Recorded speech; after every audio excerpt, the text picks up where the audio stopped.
Welcome to Horns Eye Studios for another episode of 666 Seconds of Murder. That means each one of these is less than 666 seconds or 11 minutes and 6 seconds. So don't got a lot of time. Let's get to it. And talking about one that's been in the news lately, different than the normal videos we've been doing here. And it's about the situation in Kansas City. If you're not familiar with it, you're going to hear all about it. But keep in mind that these videos are for just informational purposes only. These are my speculations and personal opinions. I'm not saying anyone's guilty of anything. That's obviously for a court of law to decide. So that's not for us to do. We're just talking about true crime because it interests us.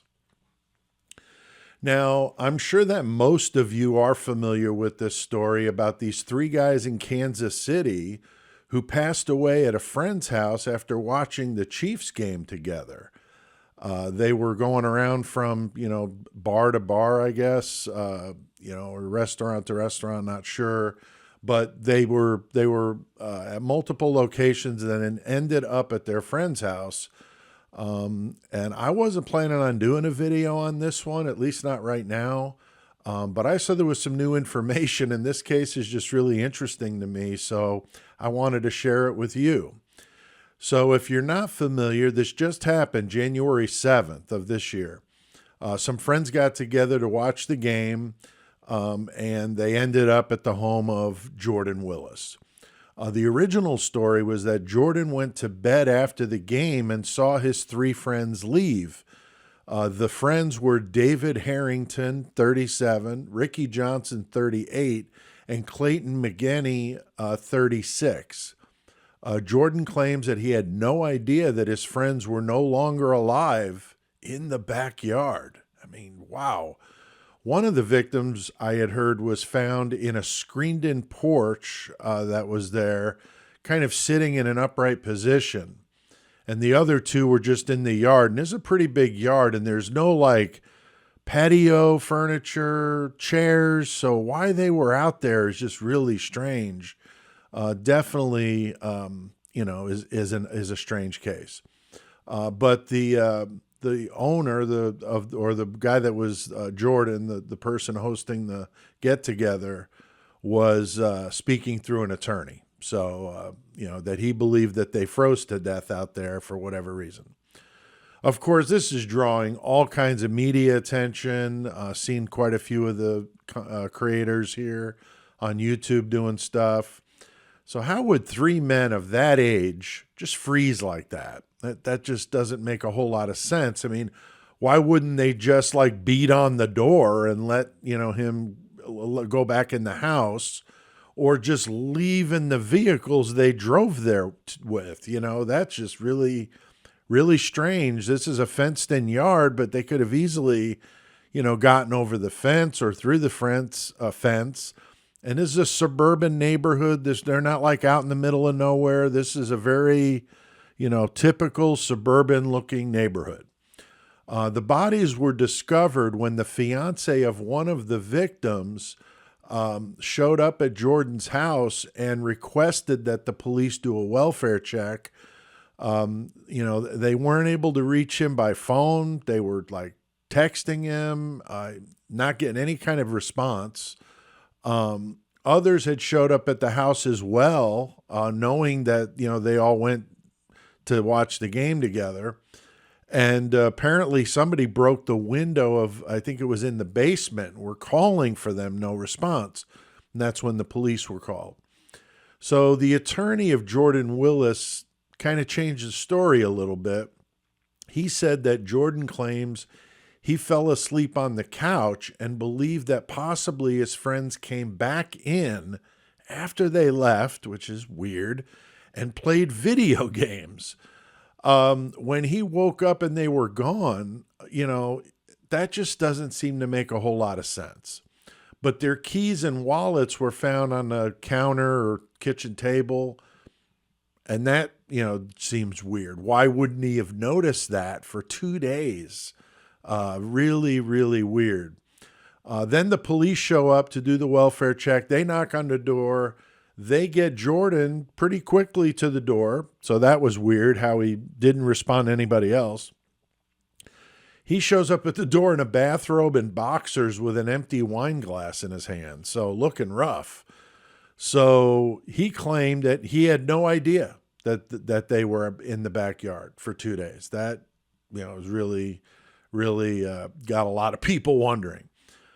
Jordan is a very smart guy. He's got a PhD. He works for, I think, a drug company, like in the chemical engineering type of stuff. No criminal history that I know of. And he's got a lot of explaining to do here. I mean, he really does. Then to add to the drama, a man comes forward here just the other day and said he was also there with them. He showed up at Jordan's at about 7 p.m. The game was at 3:30. So the game was at 3:30. This guy shows up at 7 after the game's over. And he claimed that the men were all in the house watching Jeopardy when he left. So his story obviously not jiving with Jordan's. He's saying Jordan and the other three were all sitting on the couches in the house watching Jeopardy. So obviously a big red flag here. Now the other thing is there's 2 cars in either the driveway or out on the street that the 3 men had arrived in, 2 rode together. So how did he not see these vehicles and wonder why they were still there? Plus the keys and the wallets on the table. I mean, what's going on? Now, this 5th person, I don't know if it's a male or female. I'm saying guy, but I really don't know.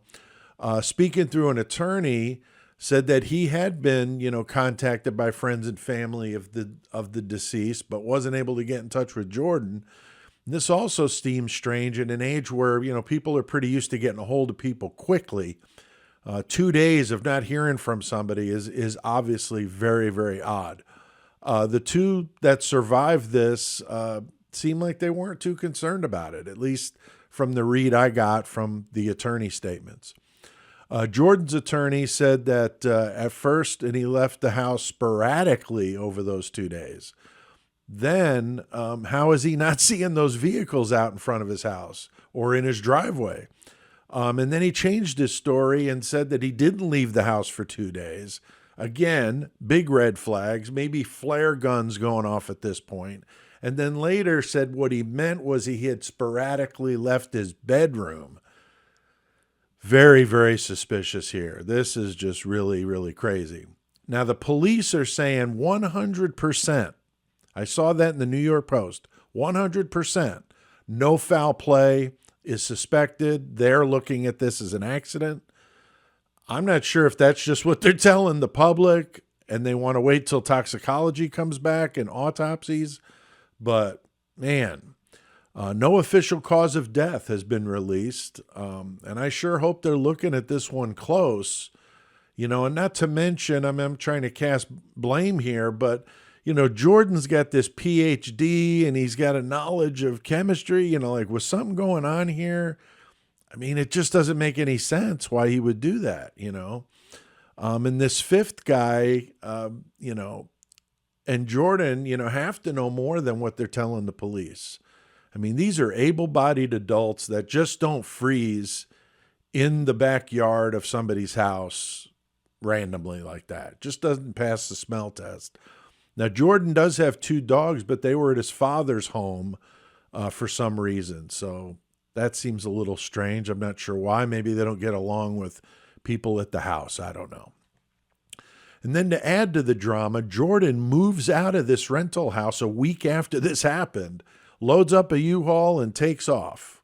Very suspicious. Was it planned? I don't know. Just seems strange. A couple of videos that I watched on Unfiltered Lucky and 2 with Jules of All Trades. Those 2 are great channels. I know a lot of you guys watch both, but check their content out for this story because they did some good stuff. But lots of questions here for me, and I'm sure you guys as well. I mean, this just seems very unbelievable. I'm getting some weird Idaho 4 vibes with this one, with the just Twilight Zone survivor, recollections of what happened. Very, very weird. And these 2 guys have lawyered up, so, you're not going to get much out of them. other than through attorneys. And I don't blame them, but, we don't know if anybody's guilty of anything, but certainly strange. And, is it a case of someone with a lot of book smarts and absolutely no common sense? Or is it something else? So we're just going to have to see with this one. I'll keep my eyes open. Love to hear from you guys what you want to say about it. Comment below. Let me know what you think. I want to say thank you to the members of the Horns High Club. You guys are awesome. I appreciate you very much.